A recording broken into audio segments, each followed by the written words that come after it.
नमस्कार। शाम 6 बजे के बुलेटिन में आप सभी दर्शकों का स्वागत है। मैं हूं साइमा खान। नजर डाल लेते हैं सबसे पहले हेडलाइंस पर।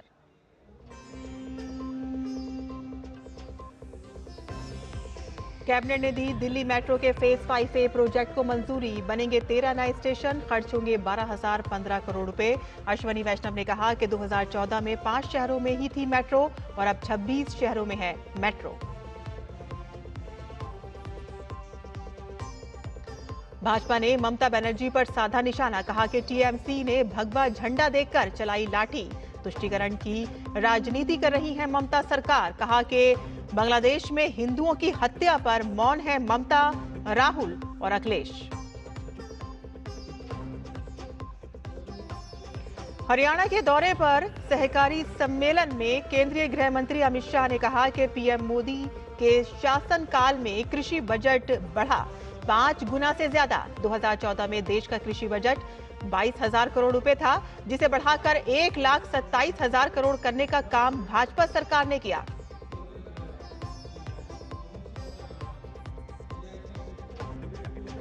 अंतरिक्ष में इसरो ने रचा इतिहास। बाहुबली रॉकेट से ब्लू बर्ड 2 की सफल लॉन्चिंग। पीएम मोदी ने LVM-3 M6 के सफल लॉन्च को बताया गौरव का पल।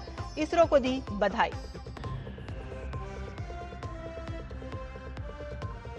और पश्चिम बंगाल में मतदाताओं की हर शिकायत होगी दूर। SIR प्रक्रिया के तहत माइक्रो ऑब्जर्वर की ट्रेनिंग जारी। ममता बनर्जी ने बाहरी ऑब्जर्वर पर उठाया सवाल, तो माइक्रो ऑब्जर्वर से कहा कि हम भी बंगाल के मानुस। और अब समाचार विस्तार से। दिल्ली वासियों को नए साल से ठीक पहले केंद्र सरकार ने बड़ा उपहार दिया है। आज केंद्रीय कैबिनेट की बैठक में दिल्ली मेट्रो के विस्तार का फैसला लिया गया है। केंद्रीय मंत्री अश्वनी वैष्णव ने कैबिनेट के निर्णय की जानकारी देते हुए कहा कि मेट्रो के फेज 5A का अप्रूवल दे दिया गया है। ये कुल 16 किलोमीटर की लंबी लाइन होगी, जिसमें 13 स्टेशन बनाए जाएंगे। 13 में से 10 अंडरग्राउंड स्टेशन होंगे, बाकी 3 एलिवेटेड स्टेशन होंगे। और इसके लिए लगभग 12,000 करोड़ रुपए मंजूर किए गए हैं। और इस फेज के बनते ही दिल्ली में मेट्रो के नेटवर्क का विस्तार 400 किलोमीटर के आंकड़े को पार कर जाएगा। आज जो अप्रूवल हुआ है वो बहुत इंपॉर्टेंट है। इसको फेज 5A कहा जाएगा। This will be Delhi metro phase 5A। 13 station इसमें बनेंगे, 10 underground and 3 elevated station. 16 kilometres नई लाइन इसमें बनेगी, 16 kilometres, and the total investment will be 12,015 crore. At an investment of 12,015 crore, 16 kilometers will be added to the Delhi Metro line, Delhi Metro network, with 13 more stations, 13 new stations. With this, Delhi Metro network will cross 400 kilometers. इस line में 3 corridor approve हुए हैं। पहला 9.9 kilometre लंबा corridor Ramakrishna आश्रम मार्ग से लेकर इंद्रप्रस्थ तक होगा, और जिसके लिए लगभग 9,000 करोड़ रुपए मंजूर हुए हैं। 3 आज कॉरिडोर्स अप्रूव हुए हैं। रामकृष्णा आश्रम आरके आश्रम मार्ग से Indraprastha 9.9 kilometres at an investment of 9,570 crore. Aerocity to airport terminal 1 2.3 kilometers, 1,419 crores. Tughlakabad to Kalindi Kunj 3.9 kilometers, 1,024 crore rupees. इस एक्सपेंशन से दिल्ली में 33,000 tons CO2 emission every year will be saved. और दिल्ली में मेट्रो विस्तार को लेकर केंद्रीय कैबिनेट के फैसले के बाद अब प्रधानमंत्री नरेंद्र मोदी ने सोशल मीडिया पर लिखा कि दिल्ली के इंफ्रास्ट्रक्चर को बड़ा बढ़ावा मिला। दिल्ली मेट्रो के फेज 5A प्रोजेक्ट के तहत 3 नए कॉरिडोर के लिए कैबिनेट की मंजूरी से हमारी राजधानी का मेट्रो नेटवर्क बढ़ेगा, जिससे ईज ऑफ लिविंग बेहतर होगी और भीड़ कम होगी।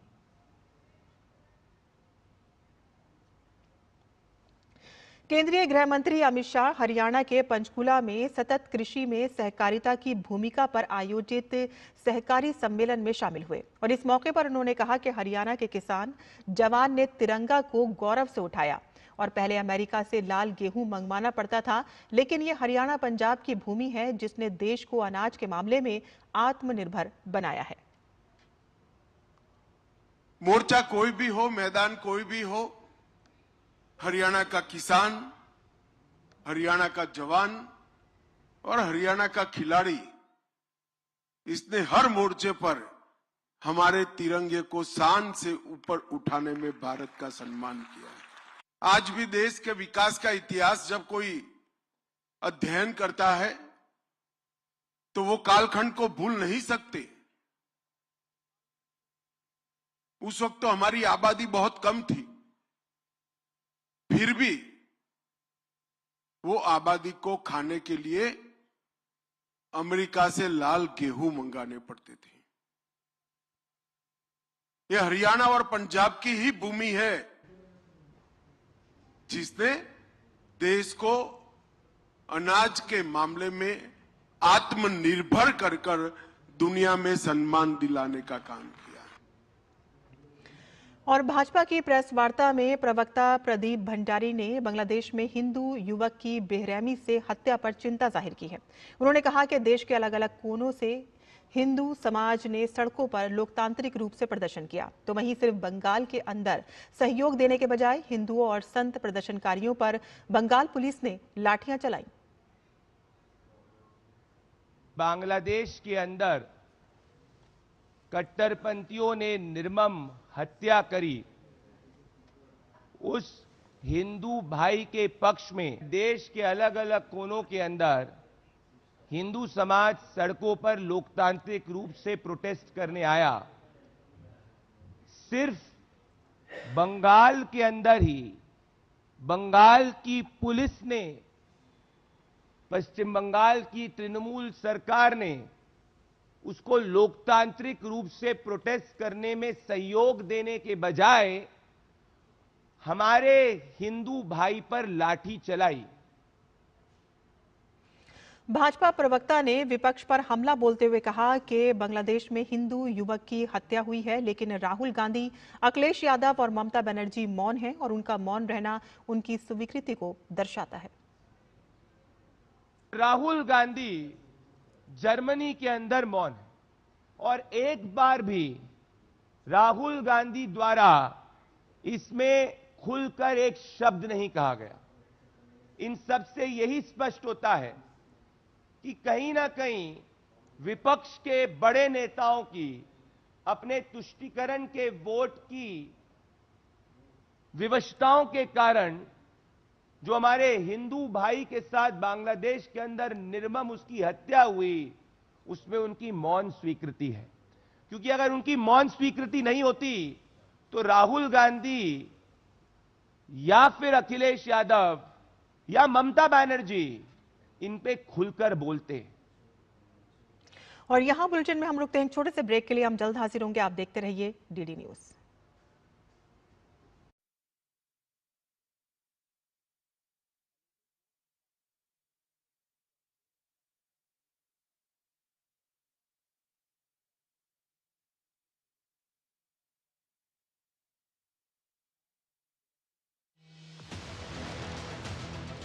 वक्त बदला है, तेवर नहीं, दो टूक कहने का है अंदाज वही।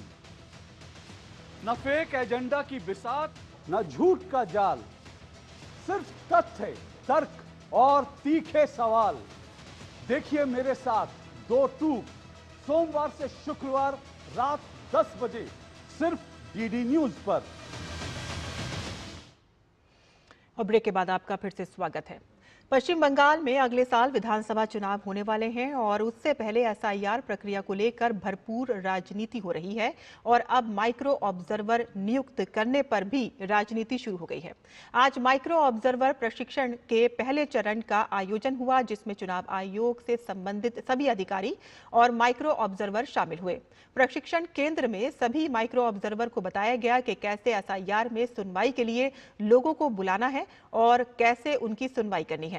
प्रशिक्षण खत्म होने के बाद special roll observer Subrata Gupta ने बताया कि एसआईआर में सुनवाई के लिए सिर्फ उन्हीं को नोटिस भेजा जाएगा जिनकी सुनवाई आवश्यक है, बल्कि और बाकी लोगों के लिए इसकी आवश्यकता नहीं है। एक दिन में करीब 150 लोगों की सुनवाई होगी। माइक्रो ऑब्जर्वर नियुक्ति प्रक्रिया पर कुछ दिन पहले ही पश्चिम बंगाल की मुख्यमंत्री ममता बनर्जी ने आरोप लगाया था कि बिना राज्य सरकार को सूचना दिए ही माइक्रो ऑब्जर्वर नियुक्त किए जा रहे हैं। पश्चिम बंगाल के मध्यम ग्राम के निवासी अल्पन सरदार ने राज्य के मुख्य निर्वाचन अधिकारी के कार्यालय में शिकायत दर्ज कराई है। शिकायत के अनुसार 234 नंबर बूथ क्षेत्र में रहने वाले विधान शियूली और उनका परिवार बांग्लादेश के नागरिक हैं। विधान शियूली बांग्लादेश के बागेरहाट जिले के एक सरकारी स्कूल में शिक्षक के रूप में कार्यरत हैं और इसके बावजूद उनके पास भारतीय मतदाता फोटो पहचान पत्र मौजूद है। शिकायतकर्ता का दावा है कि विधान शियूली के पास एपिक कार्ड संख्या UWN 1930262 है, जो भारतीय नागरिकों को ही जारी किया जाता है। अल्पन सरदार ने इस पूरे मामले की गंभीरता से जांच करने की मांग करते हुए CEO को पत्र लिखा है।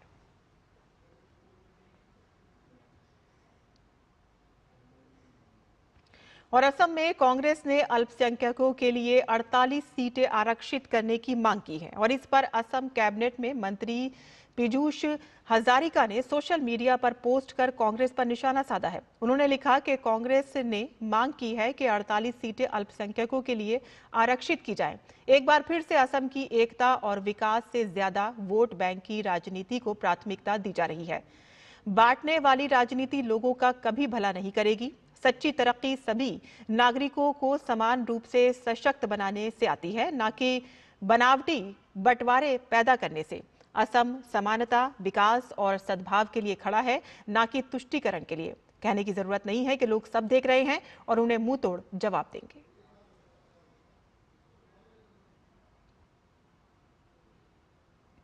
केरल में सत्तारूढ़ LDF के एक पार्षद का बेहद हैरान करने वाला वीडियो सामने आया है और यहां हाल ही में संपन्न हुए निकाय चुनावों में निर्वाचित एक पार्षद ने संविधान की रक्षा और उसे बनाए रखने की शपथ लेने के तुरंत बाद ही जय हिंद कहने के लिए माफी मांगी। केरल में भाजपा के प्रदेश अध्यक्ष राजीव चंद्रशेखर ने अपने इंस्टाग्राम अकाउंट पर यह वीडियो पोस्ट करते हुए लिखा है कि केरल में LDF के एक चुने हुए पार्षद ने संविधान की रक्षा और उसे बनाए रखने की शपथ लेने के ठीक बाद जय हिंद कहने के लिए माफी मांगी। उन्होंने आगे लिखा है कि ये डर का माहौल है जो लेफ्ट ने बनाया है, जहां देश के लिए प्यार जाहिर करने पर भी सजा, धमकी और सार्वजनिक अपमान मिलता है। उन्होंने लिखा कि CPM और उसकी सहयोगी कांग्रेस दूसरों को सहिष्णुता पर लेक्चर देते हैं और बीजेपी को असहिष्णु दिखाने की कोशिश करते हैं, लेकिन इंडी गठबंधन की सहिष्णुता वहीं खत्म हो जाती है जहां देशभक्ति शुरू होती है। अंत में उन्होंने सभी मलयाली लोगों को संदेश दिया है कि अपने देश से प्यार करने के लिए कभी माफी ना मांगे और भारत पर गर्व करें। आइए आपको दिखाते हैं कि LDF के एक पार्षद का वो वीडियो जिसमें उन्होंने जय हिंद कहने के बाद माफी मांगी है।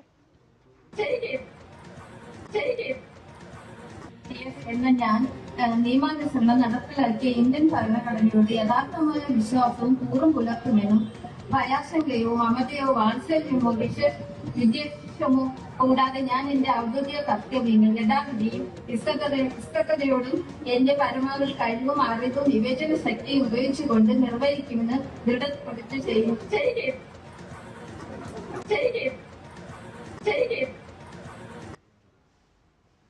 और जय हिंद के लिए माफी मांगने को लेकर भाजपा ने LDF पर निशाना साधा है। भाजपा प्रवक्ता शहजाद पूनावाला ने कहा है कि जय हिंद कहने पर आपको सॉरी कहना पड़ता है, जबकि वहीं वामपंथ जय हमास, जय फिलिस्तीन, जय PFI या यहां तक के जय अफजल और जय याकूब जैसे नारों का समर्थन करता है।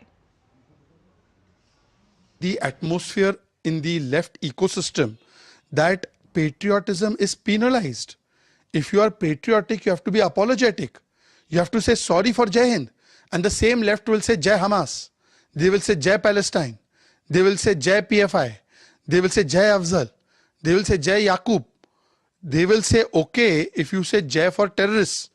They will reject Bharat Mata. They will reject Vande Mataram. But if you say Jai Hind, then you can face penalty. and therefore the councillor immediately she has apologized and withdrawn, and no left leaders have stopped this. So it shows what kind of mindset prevails in left parties. Uttar Pradesh के मुख्यमंत्री योगी आदित्यनाथ ने विधानसभा में UP की सुरक्षा पर बल देते हुए कि यूपी सुरक्षित है और अराजकता नहीं है। उन्होंने प्रदेश की प्रत्येक महिला, व्यापारी और हर नागरिक को सुरक्षा की गारंटी मिलने की बात पर जोर दिया। हर व्यक्ति को इस बात का एहसास होता है, देश के अंदर कहीं जाते हैं लोगों के मन में एक एहसास होता है कि हां, यूपी सुरक्षित है, अच्छा है, दंगा नहीं है, अराजकता नहीं है। प्रदेश की सुरक्षा का मामला है। प्रदेश की बेटी, प्रदेश की बहन और प्रदेश के हर व्यापारी को और हर नागरिक को सुरक्षा की गारंटी मिलनी चाहिए। ये सरकार की प्राथमिकता में है। और दूसरा जो आपने कहा है, कब्जा करने की प्रवृत्ति, मैं आपको इस बात के लिए आश्वस्त करता हूं, कब्जा कोई भी करेगा, किसी भी स्मारक पर, किसी भी पौराणिक स्थल पर, वो कोई भी होगा, उसको छोड़ूंगा तो नहीं। और योगी आदित्यनाथ ने कहा कि अगर कोई माफिया जबरन रिहायशी जमीन या सरकारी जमीन पर कब्जा करके मॉल या जबरन वसूली का अड्डा बनाता है, अनैतिक और गैर कानूनी गतिविधियां करता है, तो उनके खिलाफ बुलडोजर चलाया जाएगा। यह भी उन्हीं गरीबों के लिए है कि जहां पर जिस गरीब का आवास होगा, आबादी की लैंड होगी, तो उस गरीब की परिवार की महिला सदस्य के नाम पे वो दर्ज होगा और उसका मालिकाना अधिकार उसको मिलेगा। उसके नाम पे वो बैंक से जाके कर्ज भी ले सकती है। लेकिन अगर उस आबादी की लैंड पर या किसी सरकारी लैंड पर कोई माफिया कब्जा करके जबरदस्ती उसको मॉल बना करके या कोई वसूली का अड्डा बना करके उसके माध्यम से अनैतिक और अवैध गतिविधियों का संचालन करके कोई छांगुर जैसा व्यक्ति वहां पे अनैतिक गतिविधियों का संचालन करेगा, तो उस पर बुलडोजर भी चलेगा, उसको भी कोई रोक नहीं सकता। महाराष्ट्र में होने वाले नगर निगम चुनावों के बीच सियासत तेज हो गई है। सीएम देवेंद्र फडणवीस ने ठाकरे बंधुओं पर तीखा वार करते हुए कहा है कि प्रचार तो ऐसे किया जा रहा है कि जैसे मानो रूस और यूक्रेन ही साथ आ गए हों। दोनों पार्टियां अपना अस्तित्व खोज रही हैं। दोनों दल बार बार अपनी भूमिकाएं बदलकर लोगों के बीच अपने बारे में अविश्वास पैदा किया है। जिन्होंने तुष्टीकरण की नीति को अपनाकर अपना वोट बैंक खो दिया है। ऐसे दो पार्टियां साथ में आई हैं तो उससे क्या फर्क पड़ने वाला है? ये दो पार्टियां केवल अपना अस्तित्व बचाने के लिए साथ में आई हैं और अस्तित्व बचाने के लिए साथ में आने से चुनाव नहीं जीता जाता। हाइप तो ऐसे क्रिएट की जा रही है मानो रशिया और यूक्रेन ही साथ में आ गया और ज़ेलेंस्की और पुतिन बात कर रहे हैं। इस प्रकार की हाइप दो पार्टियां जो अपना अस्तित्व खोज रही है, जिन्होंने अपना अस्तित्व गंवा दिया है, जिन्होंने बार बार भूमिकाएं बदलकर लोगों के बीच अपने बारे में अविश्वास पैदा किया है, जिन्होंने तुष्टीकरण की नीति को अपनाकर एक प्रकार से अपना वोट बैंक खो दिया है, ऐसी दो पार्टियां साथ में आई है तो उनके साथ में आने से कौन सा फर्क पड़ने वाला है? ये तो दोनों अपना अस्तित्व बचाने के लिए साथ में आए हैं। केंद्रीय गृह मंत्री अमित शाह आज पंचकूला में हरियाणा पुलिस के दीक्षांत परेड समारोह में शामिल हुए, जहां उन्होंने कहा कि आज हरियाणा पुलिस को मजबूत युवा साथी मिले हैं, जिनके कंधों पर अब हरियाणा के भूभाग की सुरक्षा की जिम्मेदारी है। गृह मंत्री अमित शाह ने आगे कहा कि सिर्फ हरियाणा ही नहीं बल्कि दिल्ली की सुरक्षा की जिम्मेदारी भी इन पर है। आपकी शपथ समाप्त होते ही अब देश भर में जिसकी शान है, ऐसे हरियाणा पुलिस के हिस्सा बन चुके हैं। और हरियाणा जिस प्रकार की भूगोल को संजोता है, एक प्रकार से देश की राजधानी का भी रक्षा करने का जिम्मेदारी आपका ही बनता है। और एक गौरवमयी परंपरा के साथ आप सब जुड़े हैं, जहां कर्तव्य से ऊपर कुछ नहीं होता। नई दिल्ली के डॉक्टर अंबेडकर अंतर्राष्ट्रीय केंद्र में नशा मुक्त भारत अभियान को एक नई मजबूती मिली है। सामाजिक न्याय और अधिकारिता मंत्रालय ने नशे के खिलाफ जन जागरूकता को और प्रभावी बनाने के उद्देश्य से पतंजलि विश्वविद्यालय और शिवानंद योग वेदांत धन्वंतरी आश्रम के साथ 2 अहम समझौता ज्ञापनों पर हस्ताक्षर किए हैं। नशा मुक्त भारत अभियान के तहत सामाजिक न्याय और अधिकारिता मंत्रालय ने शिवानंद योग वेदांत धन्वंतरी आश्रम और पतंजलि विश्वविद्यालय के साथ 2 समझौता ज्ञापनों पर हस्ताक्षर किए। इन समझौतों का उद्देश्य योग, आयुर्वेद और आध्यात्मिक चेतना के माध्यम से समाज को नशे की लत से दूर करना है। इस अवसर पर केंद्रीय सामाजिक न्याय और अधिकारिता मंत्री डॉक्टर वीरेंद्र कुमार ने कहा कि इन संस्थानों के साथ सहयोग से नशा मुक्त भारत अभियान को व्यापक जन समर्थन मिलेगा। 15 अगस्त 2020 को जो आह्वान किया गया था वो आह्वान आंदोलन में बदल जाता है जब पूरे समाज की सहभागिता इस आंदोलन के साथ में जुड़ जाती है। सारे आध्यात्मिक संगठन, सामाजिक संगठन, एनजीओ, शैक्षणिक संगठन, इन सभी का साथ जब मिल जाता है तो ये आह्वान एक आंदोलन में बदल जाता है। कार्यक्रम में पतंजलि विश्वविद्यालय के pro vice chancellor doctor Mayank Agarwal ने कहा कि नशा मुक्त भारत का निर्माण विश्वविद्यालय की प्राथमिकताओं में सबसे ऊपर है। इसके लिए पतंजलि विश्वविद्यालय पूरी प्रतिबद्धता के साथ सहयोग करेगा। वहीं शिवानंद योग वेदांत धन्वंतरी आश्रम की ओर से प्रकाश चंद्र कपूर ने कहा कि योग और ध्यान के माध्यम से नशा मुक्त की दिशा में समाज को सकारात्मक मार्गदर्शन दिलाया जा सकता है। पतंजलि विश्वविद्यालय आधुनिक शिक्षा को प्राचीन भारतीय परंपराओं के साथ जोड़कर विद्यार्थियों के सर्वांगीण विकास और चरित्र निर्माण को प्राथमिकता देता है। यहाँ ड्रग्स को लेकर जीरो टॉलरेंस की नीति है। क्रियान्वित किए जा रहे इस MOU के जो निर्दिष्ट दायित्व हैं उनके निर्वहन के लिए अपनी प्रतिबद्धता दोहराते हैं। हम इस अभियान से जुड़े हुए हैं, नशा मुक्त अभियान से, क्योंकि योगा का एक बहुत बड़ा रोल है, आसना का और प्राणायाम का। ये सिर्फ नशे से मुक्ति ही नहीं दिलाता, बल्कि अगर आप इसको रेगुलरली प्रैक्टिस करते हैं, प्राणायाम को और मेडिटेशन करते हैं, तो आपके अंदर जो है एक तरह से विरक्ति और एक तरह से डिस्ट्रैक्शन सी होती है। You don't feel like taking the drugs. इन समझौता ज्ञापनों के साथ ही नशा मुक्त भारत अभियान के अंतर्गत सहयोग करने वाली आध्यात्मिक संस्थाओं की संख्या बढ़कर 8 हो गई है। मंत्रालय के अनुसार अब तक इस अभियान के तहत देश भर में 25 करोड़ 70 लाख से अधिक लोगों को नशे के दुष्प्रभावों के प्रति जागरूक किया जा चुका है। नशा मुक्त भारत अभियान सामाजिक सहभागिता और आध्यात्मिक सहयोग के साथ एक जन आंदोलन का रूप लेता जा रहा है। Chandrashekhar, DD news. और इसी के साथ ही हमारा बुलेटिन यहीं खत्म होता है। हमारी पूरी टीम को अनुमति दें। नमस्कार।